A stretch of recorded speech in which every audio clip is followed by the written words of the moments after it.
কবরস্থানে বা মাজারে কেন মোমবাতি দেয় মানুষ আমি জানি না। যিনি কবরে শুয়ে আছেন ওনার কাছে কি আলো যায়, মোমবাতির আলো? তো ওনারে দিছেন কেন? এটা তো যে সমস্ত ঘরে এখনো ইলেকট্রিসিটি পৌঁছে নাই, বাচ্চারা পড়াশোনা করতে পারে না, এদের ঘরেই না আপনি মোমবাতি দিবেন? তাহলে আপনার বাবার কবরটারে আলো দিয়ে ভরে দিবে কে? মাজারে যে অনেকে টাকা দেয়, মানত করে, মাজারে টাকা দেয়া যায় না, মানত করা যায় না, মানত করতে হয় একজনের নামে। চিল্লায় বলেন তিনি কে? খবরদার, এগুলো থেকে সাবধানে থাকতে হবে।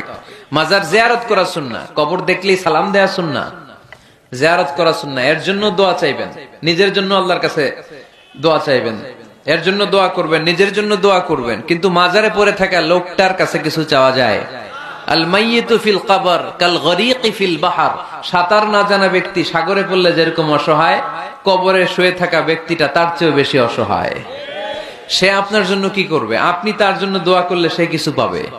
সে আপনার কিছু করায় দিতে পারবে? করতে পারে একজন, তিনি কে? চিল্লায় বলতে হবে তিনি কে?